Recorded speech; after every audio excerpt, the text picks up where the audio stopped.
What's up, you guys? This is Adam Gillespie with Rancid and Sweaty Calves, coming at you with yet another video. And as you all know, I'm not exactly a fan of the Obi-Wan Kenobi TV series. I think that pretty much everyone in this show is terrible at their job. The writers have done a very poor job at handling canon. They have had people get stabbed in vital organs by lightsabers and just kind of walk it off. Specifically, Reva, twice now.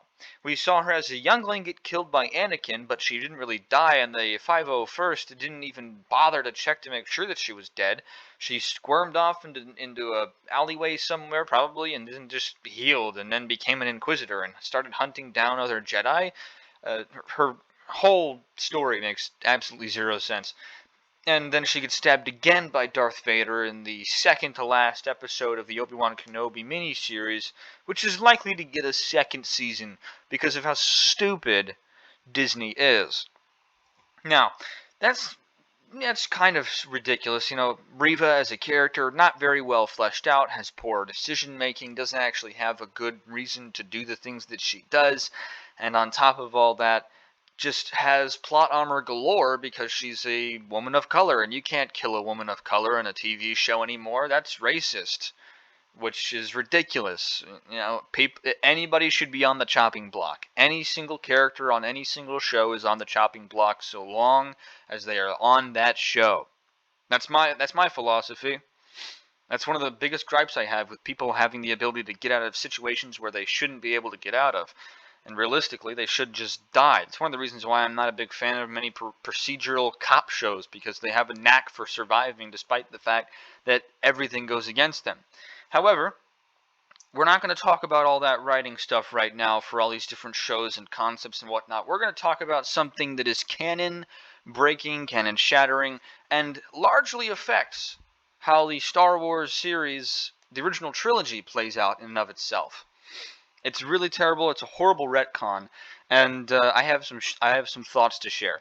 So let's go ahead and start by reading off the title of this article from CBR, quite possibly one of the worst reporting comic book organizations out there. Obi-Wan Kenobi's apology fixes A New Hope's most controversial line. Some Star Wars fans worried that Obi-Wan Kenobi would undermine A New Hope, but the Disney Plus series finale explains the film's major controversy. No, it doesn't. And I don't know why it is they're considering it a controversy. Let's go ahead and go down to here where they actually talk about it. I've highlighted it in blue. At least it should be highlighted in blue. Sometimes the computer doesn't like to do things the right way. There it is. Instead, he unexpectedly apologized for everything. This could have been a touching moment, but Vader wouldn't give Obi-Wan credit for killing Anakin or creating Vader. He distanced himself from the idea that Obi-Wan was responsible and embraced his split personality, saying that he killed Anakin Skywalker. Then my friend is truly dead, a saddened Obi-Wan admitted as he abandoned hope of redeeming Anakin. Looking at A New Hope from that perspective, Obi-Wan really did believe that Vader had utterly destroyed the last remnants of Anakin's Jedi nature, so when Obi-Wan told Luke that Vader killed his father, he was echoing Vader's own words. Like he tried to explain in The Return of the Jedi, Anakin had been Luke's father, but Vader had effectively destroyed him. Obi-Wan Kenobi doesn't totally validate Obi-Wan lying to Luke, but he was legitimately explaining his view of a tragic reality. So, here's the thing. We already know that from episode 3. We have a couple of lines talking about that in regards to it. You know, here's the thing. The line that Yoda tells Obi-Wan Kenobi as they're going over the Jedi Archive footage, when they see Anakin being told, hey, he's now Darth Vader by the Emperor, and Yoda goes, "Gone the boy who you trained, consumed by Darth Vader he has become." That's not exactly the wording. I might be doing weird speech because I'm trying to emulate Yoda's speech pattern, but he literally tells Obi-Wan, yeah, no, Anakin's gone, dude. Anakin's gone. It's Darth Vader now. And then when they're fighting on Mustafar, Obi-Wan literally says, Anakin, can't you see it's Chancellor Palpatine is evil? And then Anakin says, well, from my point of view, the Jedi are evil. And so Obi-Wan just says, well, then you are lost. I mean, essentially saying, oh yeah, well then you're dead to me. Obi-Wan's confession to Anakin, saying, look, when Obi-Wan basically hacked Anakin to pieces, and he says, "You were my brother, Anakin. I loved you. You're supposed to destroy the Sith, not join them."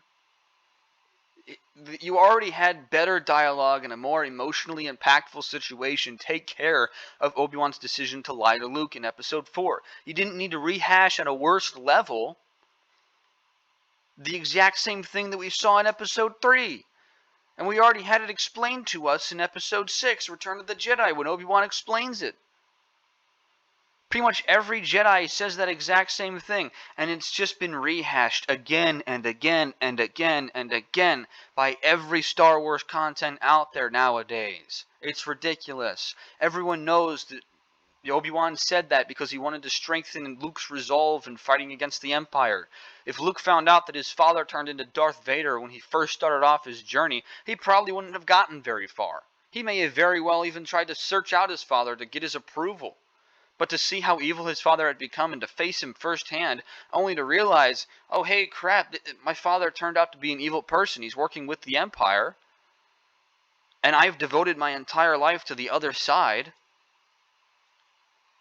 It may be a cruel trick for Obi-Wan to play on Luke, but in the grand scheme of things, it's a far better option than telling him, hey, by the way, your father happens to be second in command of the most powerful empirical force in the entire galaxy. It's a stupid continuity error that doesn't need to exist. It's ridiculous. It's pointless. The writing on this show is terrible, and this exemplifies it. It's a really poorly delivered line as well. Hayden Christensen, under the mask of Darth Vader, says, "Oh, you don't have to feel sorry, Obi-Wan. I killed Anakin Skywalker. You didn't." That's stupid, first of all. Obi-Wan should feel guilty. Obi-Wan should feel bad for having trained Anakin and then not been able to lead him down the right path. That's one of the defining traits of Obi-Wan Kenobi. To take that away from him, and basically they took away every last ounce of Obi-Wan Kenobi's agency in this show. He gets led around by Leia. He gets led around by other female protagonists of the Rebel Order. He even gets led around by an empirical feminist character, Reva.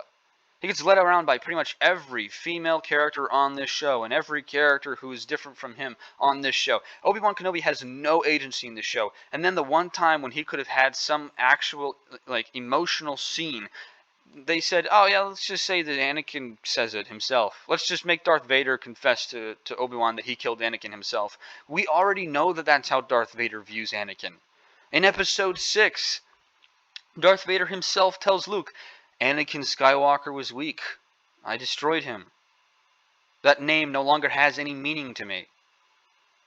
You know, it's that simple. You don't have to go back and retcon why it is Obi-Wan decides to say that or believe that or even try to tell that to other people.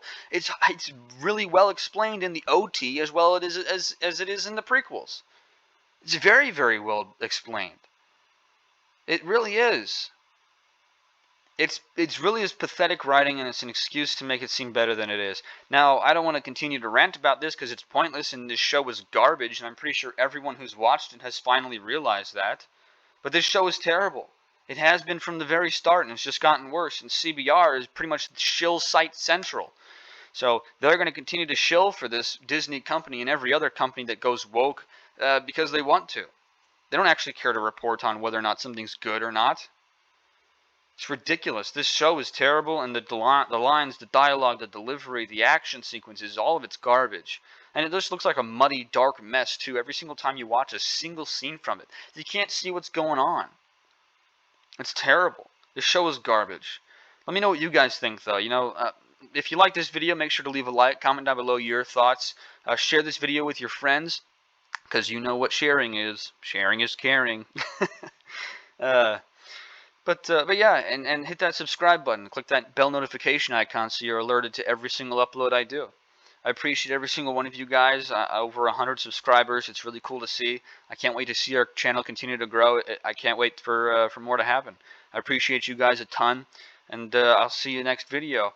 But as for right now, I hope you guys have a great day and a great rest of the week.